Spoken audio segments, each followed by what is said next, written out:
This presentation of the death penalty in Catholic social teaching has been brought to you by Daniel Blombacher and Brody Gill. Enjoy.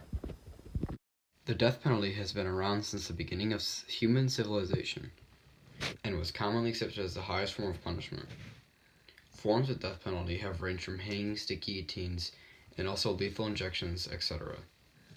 Only in recent times has the death penalty been seen as an immoral act, as taking the lives of another person was seen as justifiable before modern times.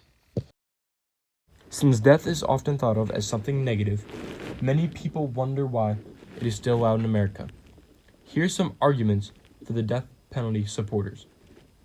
They believe that it is a suitable punishment for what the criminals have done. This goes along with the saying, an eye for an eye. Since these prisoners have killed people, they also deserve and can receive death. The death penalty also brings closure to grieving families.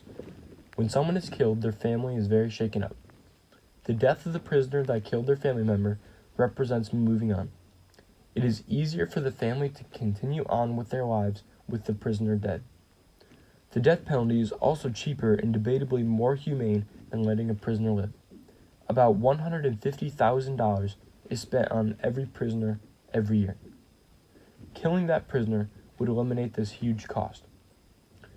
It would also eliminate the prisoner's long, torturous life. One can make the argument that it is better to die a quick and virtually painless death than to live out their lives in a cold jail cell.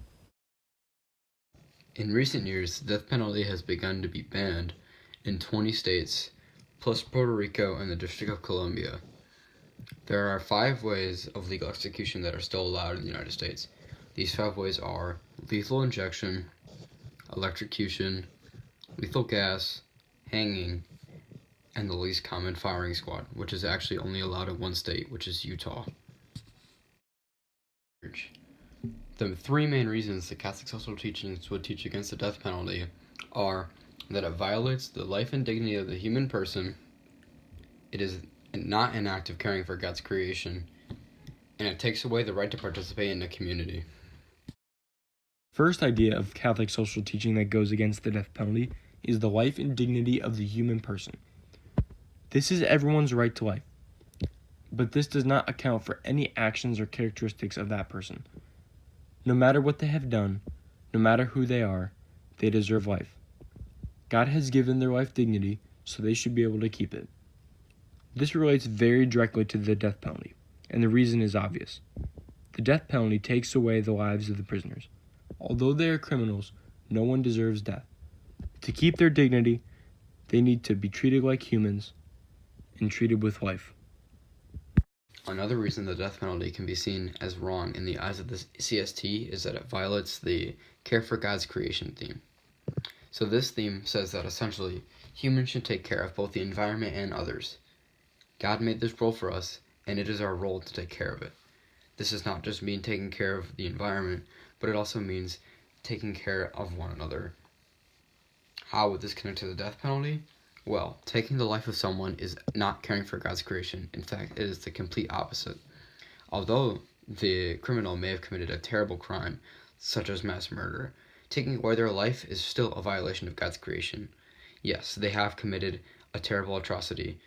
However, there are many other options that could still enforce a punishment among them without taking their life. The last, but certainly not the least idea of Catholic social teaching that is against the death penalty is the call to family, community, and participation. This is the idea that humans belong in relationships. God has relationships with his people, so we should have relationships with each other as well. This means we should be active in both our family and our community. People should not be outcasted because that would be denying them of this right. At first, the relationship this idea has with the death penalty is a little foggy, but further examining what we are actually doing to the killed prisoners clears it up. Killing prisoners is taking away their right to participate in the community. Although these prisoners will not be let out of jail, they can still live a decent life and participate in jail. Killing them would destroy future relationships they would be able to make with other inmates. Above all of this, killing prisoners takes away their right to their families. The prisoners have families too, so killing the prisoners would only bring more pain to the families. Thanks for watching. Like, comment, and subscribe.